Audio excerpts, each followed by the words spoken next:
Hello, hello. So we both are designers and we both design and develop sites with Webflow and Figma.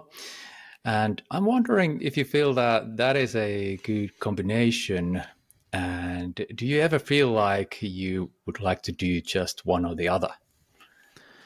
I mean, I think there has been a lot of talks about, I think it was like a year ago or something like that, that people on Twitter, they were like, oh, maybe I'll just do, Webflow only because it seemed like the design phase was the most like time consuming. You get feedback from the client, and sometimes, you can get it right, like right away. And then sometimes it just take longer and longer. While like if you do only Webflow, you basically you get your designs and you just have to do it. There's no like, do you like it like that or not? It's like you either like get it right or you don't. So a lot of people were saying that they should do that, but I feel like, um I don't know, I feel like it's a big strength to be able to do the design as well, and it can like definitely differentiate yourself from others, and you can give your own, your own pace, your own style. And also, as tools are getting easier to use, I feel like the more you can give more of a strategic, input to your clients, with design, and more marketing and all that stuff, not just being the implementer on Webflow, the bigger advantage you're gonna have.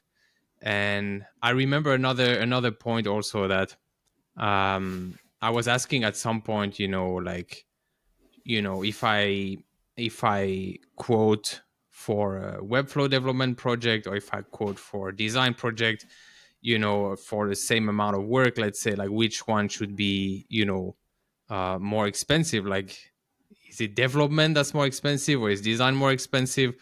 But then I got a comment from Corey Moen, who actually works at Webflow, and he said, like, actually, like, you should be just charging more if you can do both. It didn't really answer my question, but it had a, yeah, pretty good point, that actually, if you don't do just one or the other and you can do both together, you just have the, bigger picture. I think you can help your clients better. I think there's a lot of advantages. You know what's feasible on the web when you're designing, and then when you're developing, you know how to maybe tweak some things that, directly on Webflow. So I think, yeah, there's a lot of advantages to knowing both. Not that you cannot succeed, just with one or the other, but yeah, I definitely think it gives us an advantage. What do you think about Yeah, that? that is totally true. That there are some like synergist benefits for doing both. Like you can, yeah, when you design, you already know what is possible, especially for the developer in case for you. And on the other side, um, when you are like developing, you can like think how things should be on the design side when you have some sort of limitation. So I'm always trying to find like the maybe the perfect client that could like benefit from one person who does the both. Yeah. But before we go any further, I believe the introductions are in order. So my name is Janne. I'm your host, and I'm a web designer from Finland. And today with me there's an actual guest, another great designer from Finland, Felix. Could you please introduce yourself and maybe tell us how you ended up as a web designer? Sure. So yeah, I'm Felix. I live in Finland, but I'm actually French, born in France, Paris, and I moved to Finland about 15 years ago. And I did, this and that, as they say, until I went to study business IT, and that's where I discovered UX design. And I just felt like, okay, this could be something interesting that I could do. And then I got a job at the agency where basically it was interesting because their designers also had to do a bit of front end stuff. So they didn't just like do the pixel pushing on Figma or whatever, Sketch or whatever. They also had to like start to implement it with HTML and CSS. So that's how I really kind of got some skills in HTML and CSS, a bit of JavaScript as well. I tried out like React and things like that. But yeah, I discovered I would not, make a great just front end or back end developer. So I mostly, stuck with design. But after a few years, in different companies, doing mostly UX, UI, or slash, product design. Hello to your dog in the background, by the way. Oh, is that a cat or what is this? I can see it. That is a dog. Yeah, that Okay, is a okay. dog. Nice, nice. Yeah, so after some years doing UX product design, I actually discovered Webflow when I was doing my own portfolio. And yeah, I really loved it because it kind of put my knowledge of HTML and CSS, but in a most fun way. Like as a designer, I guess at the core I'm was mostly a designer. So like being able to build things a lot quicker than writing the code was a lot of fun. And yeah, I just felt like, wow, this I can really be more creative. And I got a little bit tired of doing product design and the research, talking to the customers and stakeholders and all that. And suddenly this web design felt a lot more like fresh, like it was new to me and a lot more creative. And so yeah, I just jumped in as a freelancer, from a company to a freelancer, because I thought nobody's gonna hire me anyway as a Webflow developer because I have zero experience. I'm not a web designer, I'm not a Webflow developer, I was a UX UI designer. So I just thought I would just do it myself as a freelancer. And yeah, and here I am now a few years later, building, my freelance is now transforming into more of a studio as I'm working with other freelancers. And yeah, I guess that's that's a bit about me. Yeah. Yeah. I remember back in the day, especially in Finland, Webflow was not like a big thing. Yeah.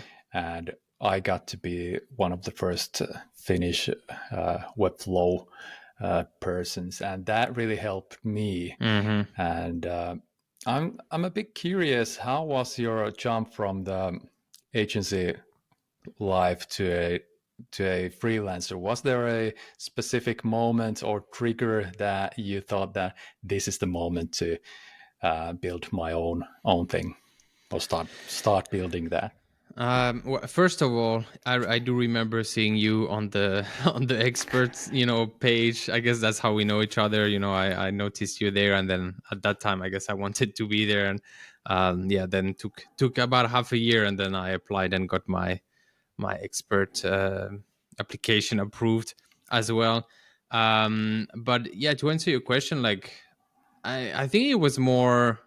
I don't think there was a good time. I'm just really impulsive person. I have ADHD as well. So I'm just really impulsive. And at that time, I just got fed up with the job that I had, and I was like, let's just try something new. So I wouldn't say I prepare or there was a perfect timing. I guess the perfect timing was that well, I guess it was before the market got so bad. So I thought, like, what's the worst that can happen? I've in the past I've gotten job as a product designer.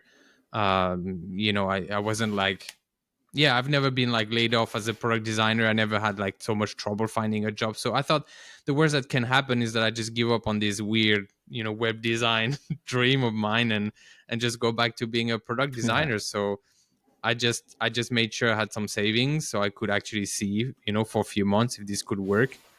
And yeah, that's pretty much it. But now I'm curious as Yeah. well. Like, what about you? Did you have everything planned out, or? No, not at all. I actually, well, my former employer sold their business or part of the business to another person who I really did not like. So Mm. I decided that, okay, this is my chance to try out building my own company or my own thing. And I started just providing the same services, which at that point were marketing services for that new like owner of the company. And around that time, I tried out Webflow and I had built some sites with WordPress, and I was like not digging it. It was Mm. well awful, and I kind of like knew that websites could be like good projects. There is the creative side and the technical side, and I liked it, but WordPress made it way too hard. And then I found Webflow, and that was like the key to get me into those website projects. And one by one, I started to sell those. But at first, I was planning a like marketing consultancy business or something like that. And very quick, I like did just Webflow sites. Mm. But again, back to your point, did you have like any clients or leads before you started? No. No, I had zero. Um, but I got, I mean, I got very lucky, of course, and I didn't, succeed all on my own. I have been working, in the past, like I said, in tech, so I did have a network, and I think my first client came from a past colleague, that recommended me, and then I got the gig. And then like I had another past colleague that now had a marketing agency that hired me as a freelancer for his clients. So it was mostly because of the network. I just tried to put myself out there as much as possible. I was posting every day, almost, I think every day at the beginning, on Twitter, just sharing my progress and my thoughts and my work. And yeah, just doing that kind of helped, like, snowball, basically, going from one client, then a little bit of break, then another client, then a little bit of pause, and another one, and then it starts to like pick up the pace a little bit, until I got enough projects to apply to the Webflow expert program.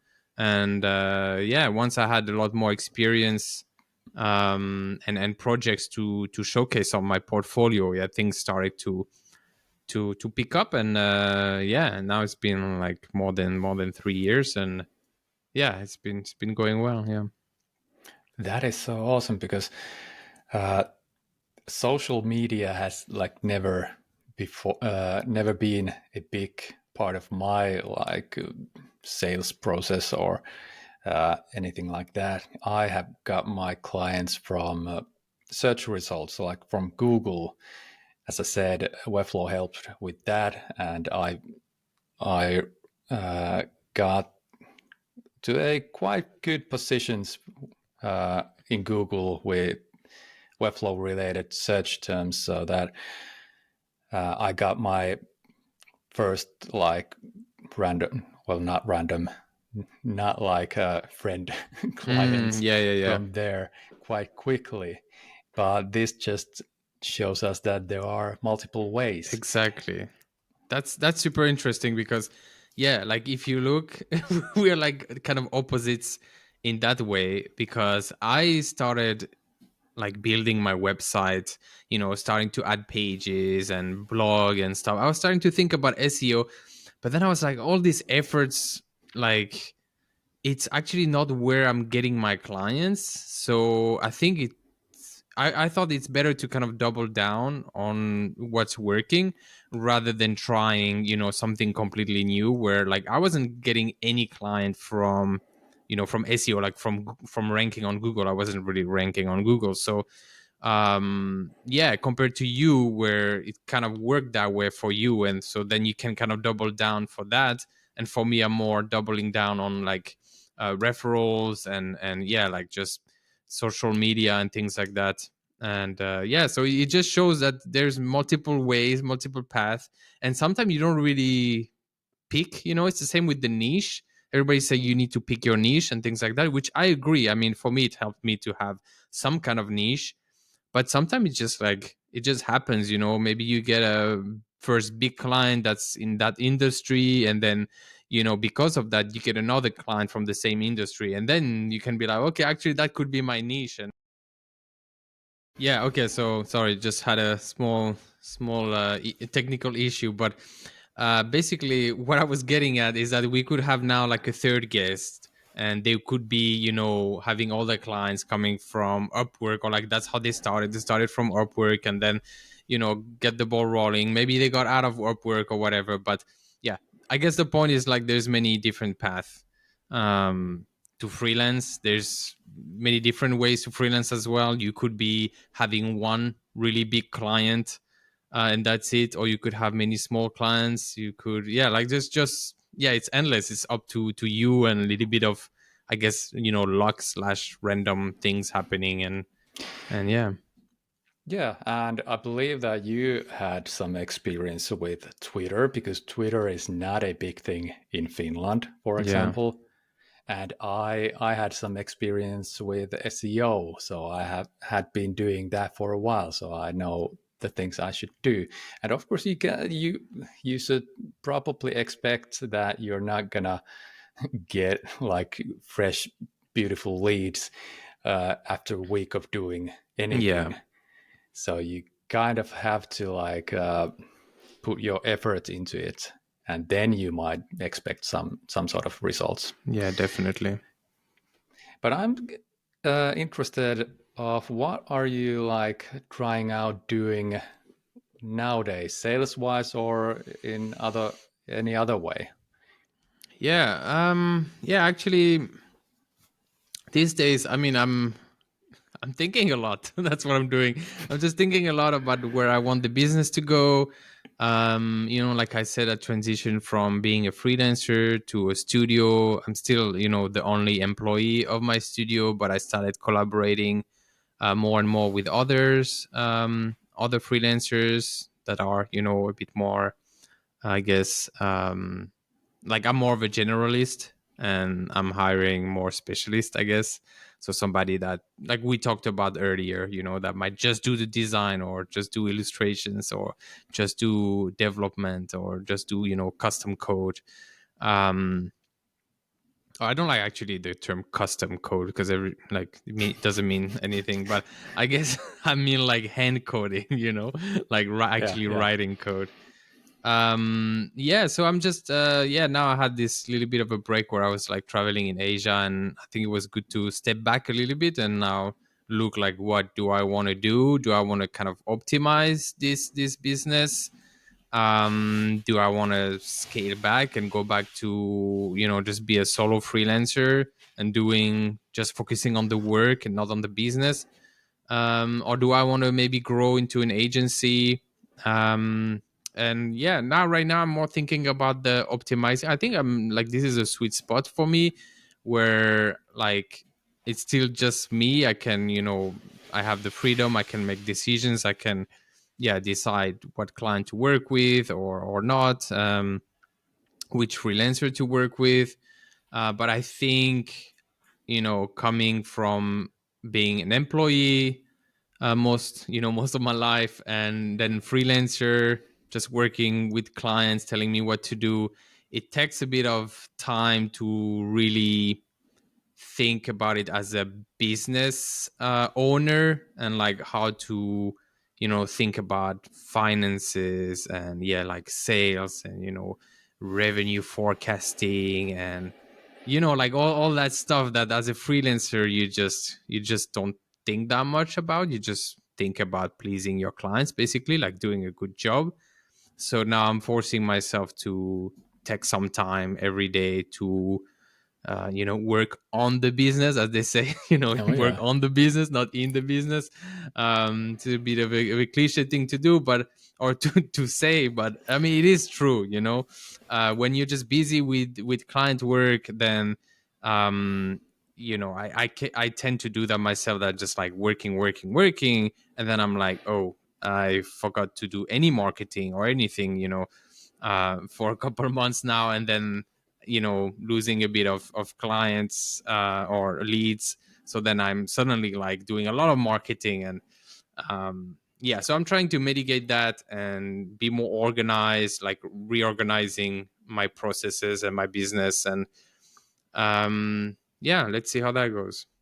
Yeah, the optimizing is great, and I'm thinking of that myself because, as you said, oftentimes it's easy for freelancers to do just the client work and so on. But uh, of course, everyone talks about agencies, and many people want to scale to an agency. But I'm not sure that that is right for everybody because Mm, it comes with all different sets of responsibilities, and you might end up in a situation where you do nothing like the work you used to do, so you're just definitely. managing stuff and so on. So I'm curious about that balance, if there could be something that you could still do the things you like to do, like designing, maybe some Webflow work, but then like outsource parts of it so it didn't depend just on your work hours. Yeah, So, so exactly. that would be cool. Yeah, that's exactly like what I'm trying to do, and trying to split my time, instead of doing 80%, sometime 90% just work, like client work, and then like 10%, other stuff like admin, like what is really necessary. I'm trying to get this closer to 50-50. Not there yet, absolutely not, but I guess that would be the goal, so that I could split, yeah, my time 50-50 about, maybe, yeah, like I experimented now with YouTube, like just doing some other kind of stuff, yeah, marketing and systems and like SOPs and stuff like that. And then the other half that I still want to do, I still want to be in Webflow. I mean, this is what I like to do from the start. So yeah, like you said, I don't really want to completely stop doing that. But I think, yeah, like the roles are, yeah, shifting a little bit, from like doing everything, I guess, for example, in design.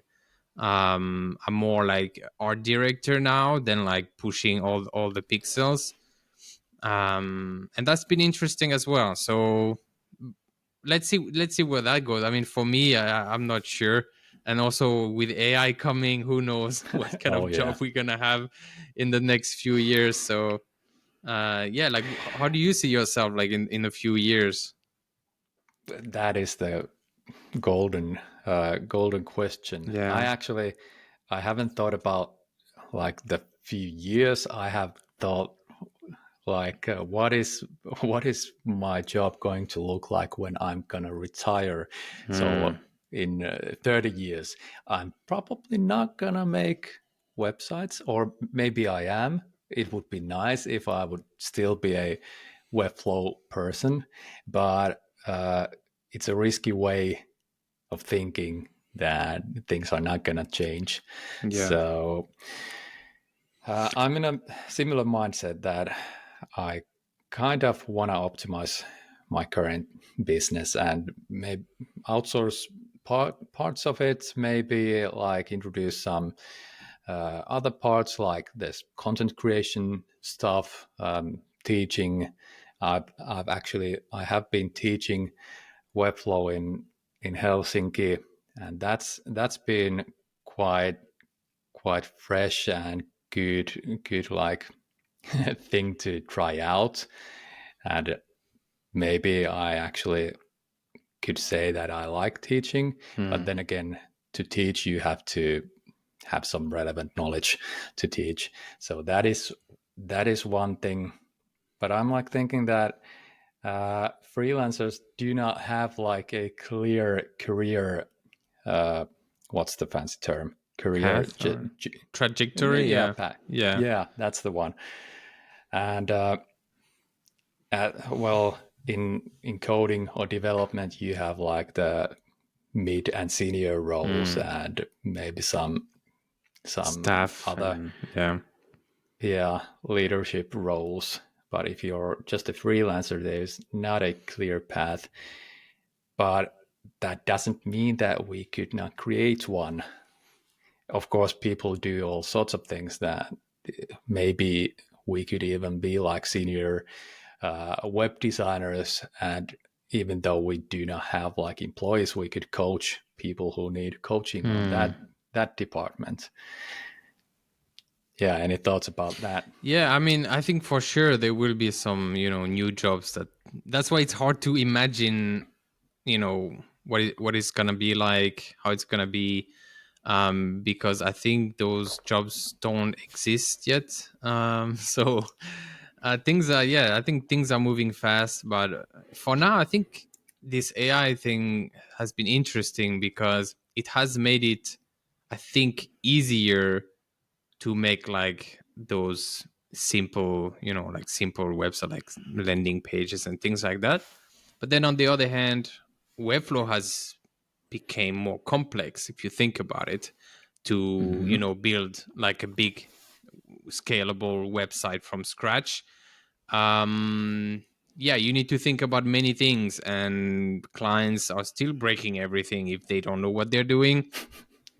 So yeah, I don't know, let's see. I don't know if AI is going to catch up, with the more complex and the bigger websites and all of that, and then we just, yeah, we don't need like a Webflow developer anymore. Or is AI going to be more the replacement for what we have now, which is like templates, like you're a really small startup, you just want to see, if your product is even, interesting to people, and you're just having a quick landing page. So you're not going to invest tons of money into like, huge branding and web design and Webflow Yeah. development. So you're just going to do something quick and you get a template. Or, now it's like you're going to have AI do something, whip up something quickly. But then if you need something more custom and more scalable and editable without having to write a prompt every time you want to change color, Yeah. I think still like the demand for Webflow developer is still very much there. But I couldn't tell you where it's going, like in 5 years, like no idea. So let's see. Yeah, I feel that the template comparison is quite good because people use templates, and maybe in the future uh, those templates will just be AI generated, but there will always be a need to do little adjustments. And I would say that we will never give up the control. So we will always have like professional tool. If you want to move that button a couple pixels to the right, Mm, you have a tool for that. And of course you could like try to do it with prompting, but prompting is not like the best UI for things yeah. like that. So yeah, I have a feeling that at least we will have the tools to do all the custom stuff. Who is like using those tools? That might be a different question. Yeah. And maybe there will be like, for example, we started the conversation with we're doing the design and development. Maybe in the future we have a couple more responsibilities there just to Mm. fill our like work hours. Exactly. Like if we're just a lot a lot faster, then suddenly you can do more stuff. But like, yeah, one thought I had recently is like, most of my clients, they are, marketing people, like head of marketing, um, of, yeah, chief marketing, something, um, and they still need my expertise because, yeah, they do a lot. They cannot be expert in every single thing. Like, Yeah. their role is covering a lot of aspects, so they still need my expertise in web design and in Webflow development. But I'm just thinking that once, imagine if it's really, really easy to build things with AI and even design things with AI, they might do it themselves directly. So what then? So Hmm. that's why, like, I feel like I will then need to adapt, and maybe I will become that person. Like you said, you were kind of hinting that you might fill this time with different tasks. Well, then you might be that marketing person who knows Oh about yeah, web yeah. design, who knows about, building websites now, probably with prompting or whatever. But then you have suddenly some time to do other stuff. So yeah, I'm just thinking about that. I don't have the answer, but I feel like you need to be adaptable, and I want to be adaptable in the future. That, hey, maybe Webflix is not gonna last forever. Maybe at some point, we will need to shift to something else. Okay, AI stuff is great and it is nice, but we do not want to talk about that the whole episode. So let's get to the nitty gritty. What Webflow framework are you using nowadays? Yes. Yeah, I mean, we could be talking about AI the whole day, and we also could be talking about frameworks the whole day. So that's a good topic. So right now I'm using Lumos, and yeah, actually, you sent me like a couple of days ago this question about like what am I excited right now, in the field, and I was thinking about it, and I was like, actually, like there's not so much, like in the field right now. I mean, of course there's all this AI craze, but that's not something that like excites me. It's more like I'm keeping an eye on it. But like switching to Lumos has actually, like, wow, that sounds a bit weird, but it excited me. but Yeah, but that is hopefully, fine. This is a safe yeah. space. You can say I'm that. no. For the listeners, I'm French. I don't. English is not my first language, so forgive me. But what I'm trying to say is that, yeah, it just really blew my mind. Basically, the first project building with Lumos was a bit of a struggle, but immediately after that, I could see all the benefits and why I think that, it just showed me why it's the best framework, in my opinion. Okay, the best. Yeah, definitely the best for, right, like for building in Webflow right now. And for your clients, like, I think it's just overall the superior framework. But disclaimer, I didn't try them all. I come from Client First and Mast, which are both great frameworks, but yeah, I think Lumos is the king. Yeah, yeah. I feel that Lumos gets all the newest features first, Yeah, and it is constantly changing. That one could see that as a good thing or a bad thing. definitely. But I'm curious, like gotta give me something specific. Why is Lumos? What the actual features are better than in Client First, for example? Yeah, I mean, I don't know if you can talk about features, because again, it's just a CSS framework, right? Like, at the end we're just Yeah, yeah. using Webflow, but I think it's just really clever. Some of the things that Timothy Ricks created. And first of all, yeah, maybe I should explain why I don't like Client First anymore. The basis of Client First was, as the name suggests, to make it easy for the clients to understand, and that they, with Client First, they wouldn't break things. And so everything is kind of broken down into all these different divs, to make it easier for the client to see, like, oh, this is the div for the section, basically the top of the section. This is the div for the section padding. This is the div for that, and, etc., etc. So it just creates a lot of divs. But the way Webflow is meant to be used nowadays, in my opinion, is through components, because you want to make it easy for your clients to edit your website and scale your website. And so I now just build everything in components. Everything in the page is a component for my clients. And so if you are doing that, you're not really seeing all the layers of all these divs. Like, the clients are not supposed to go inside, in a designer mode, go inside the component and start touching things around. If they do, it means that they, either you didn't do your job properly, or then they just need more components, and then they can ask, of course, for more components. But if you do build, a complex or like a large enough, design system, enough components for them to just use them around, they are not going to see all these divs. So why create so many divs in your website that clients are not even going to see? So I feel like this client first idea is just obsolete now. I don't think it's relevant anymore in 2025. And I think they should really update. I mean, they came up with great ideas, and I did, learn a lot from using their framework. I used it for a while, and it was a great framework, but I just think it's not relevant anymore these days. And I'm hoping they update it so that I can see what kind of really smart things they can come up with nowadays. So in Lumos, you have a much cleaner structure, and Timothy Riggs has just come up again with a lot of clever small things to make, for example, dark and light theme, really easy to configure. There is a lot of smart utility classes to make all kinds of different layouts, 2, 3, 4 column grid layouts, auto fitting the content layouts.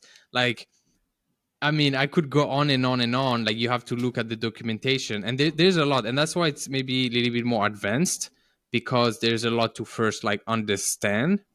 But once you get it and you know how to use it, it's actually really fast to use, and it's also easy to connect with the components. So that's why it's not just good for the developer. It's not just like a developer first framework, in my opinion. Um, because sure, it is complex. So your clients, if they go on, design mode and they start, poking things around, they're not going to understand probably anything. There's a lot of custom properties and things like that.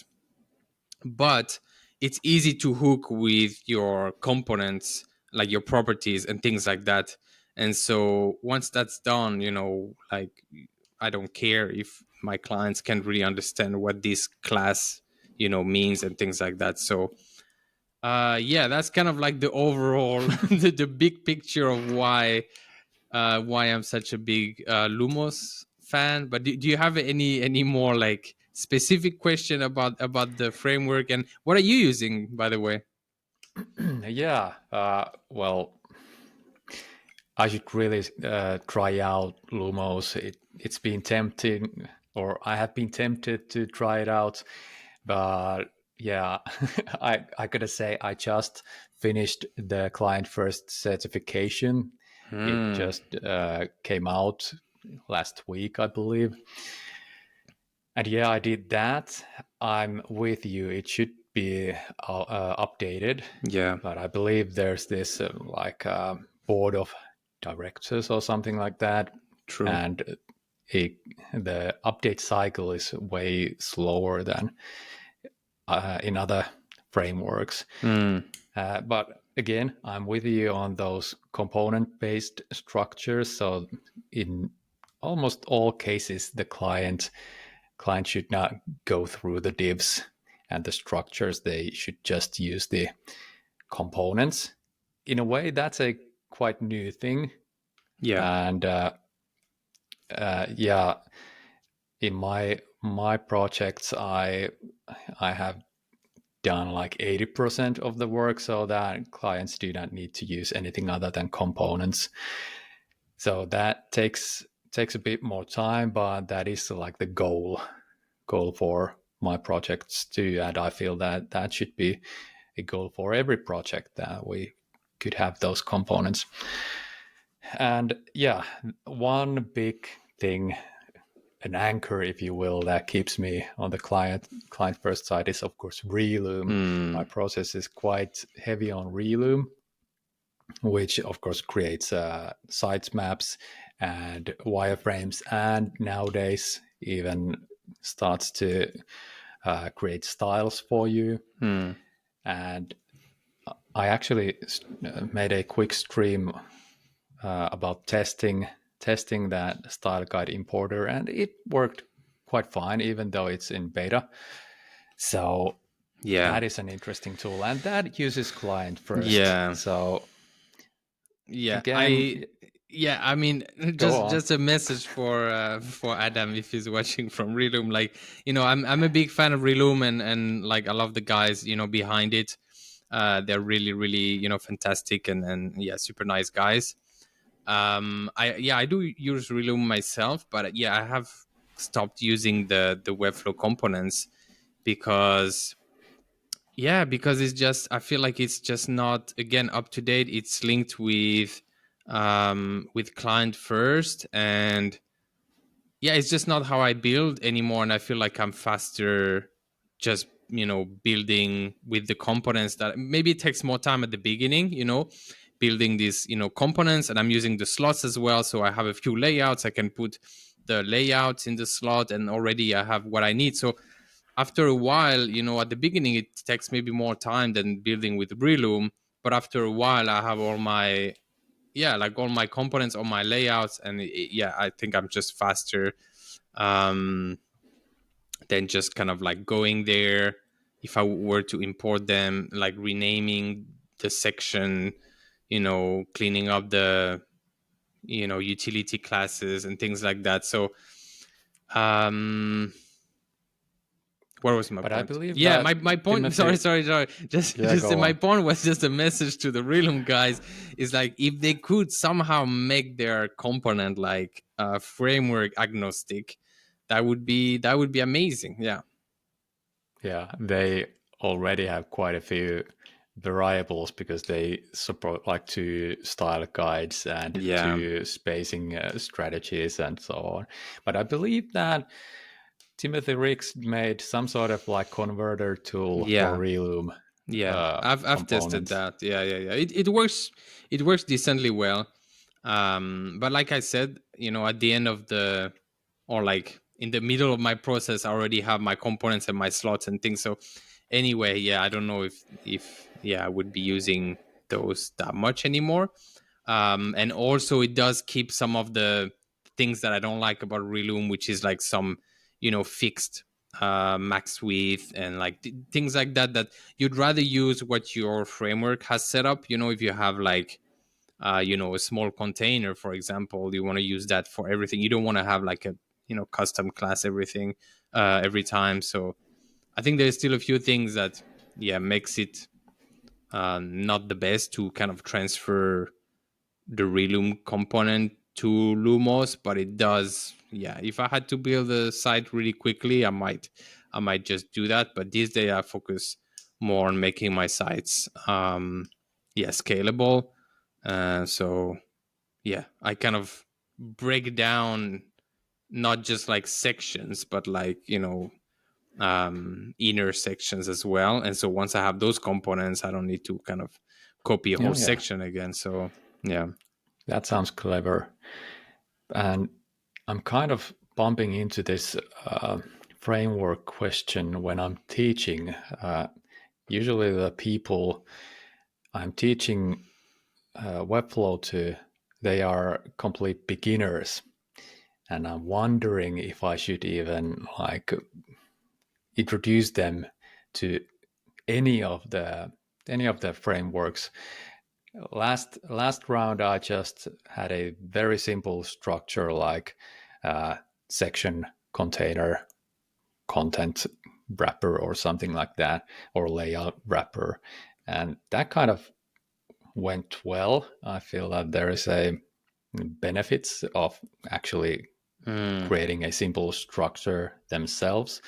But then again, if they got like some framework already, maybe the first projects could be better. But it adds a lot of complexity for someone who is just beginning to learn Webflow. yeah, that's true.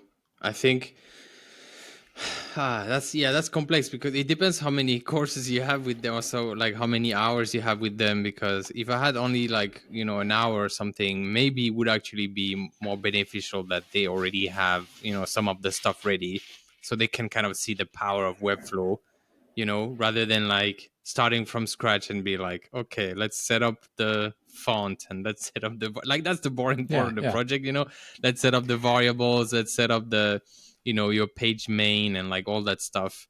But then if they already have, a couple of things already set up, then they could see, the power of Webflow. Yeah, But yeah. yeah.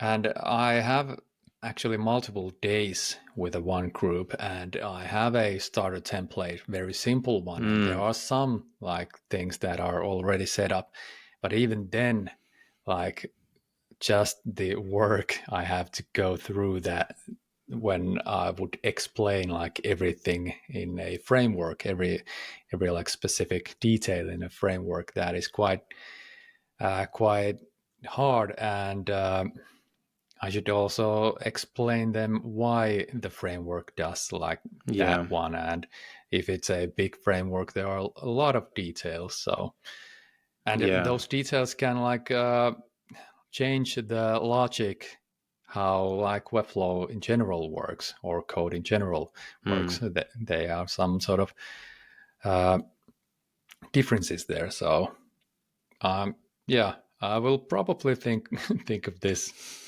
again and again with yeah. every group. But this just shows that Webflow is not an easy tool, and you Yeah. have to make time to learn it. Yeah, exactly. Yeah. I think I would start with the basics, which is like name your class and then just apply the styles, because I think that's what I don't Yeah, know. the I feel like basic that's logic. like that's the core of Webflow, right? Is like you apply CSS by, a UI, clicking on a UI. And then the next step is like, using all these utility classes and things like that. But if you start with that, maybe you're missing kind of the core of Webflow. Yeah, yeah, that is true. Yeah, the basic concept is very important because you have to kind of get it to be able to edit Yeah, edit things securely, if you may. exactly.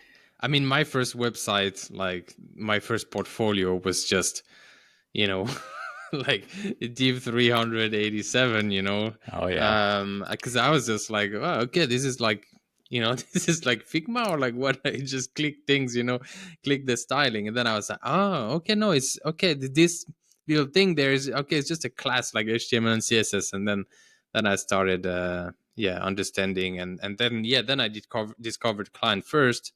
So not to talk bad about client first, like I learned so much like studying this framework and how they did things. And but then the more experience you get, then the more you have also your own preference, like some people like to have the spacing, for example, the bottom margin on their headings. Some people like to separate that. Like it's just everybody has their own preference, and so that's why you have also so many frameworks. Like we talked about the three. I mean, we didn't talk that much about Mast, which is also another fantastic framework, but there's so many others. And some people still use their own framework, like they just came up with their own way of building on Webflow, and nothing wrong with that.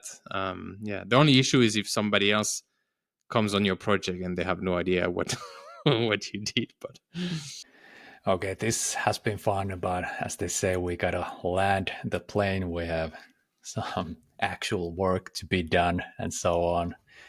But it's always good to vent about frameworks, AI, and all the other stuff. Felix, excuse me, Felix, do you have any like closing thoughts? Uh, no, I mean it's always nice to catch up, and I'd love to hear, like in the comments, maybe they can tell us like if they're, if they're interested in us doing this once in a while, maybe to talk about, how business is going or any Webflow news or anything like that. So, I'd love to do this again sometime. So, it was fun. Yeah, yeah, and we have actually like done these kind of discussions. Yeah. There just has not been any recording of those, so Exactly. That's why I'm this is just quite fun. if people are interested, we can just hit record. But for sure, we'll have another coffee chat in the in the Yeah, near yeah, future. So and if people are interested in connecting, they can add me on LinkedIn, or I also started on YouTube. So feel free to yeah. check that out. I'll be sure to put the relevant links in the description on wherever you are watching or listening to this. But thanks again, Felix. And Thank you. we'll see you in another discussion, maybe someday. Great. Bye. Bye.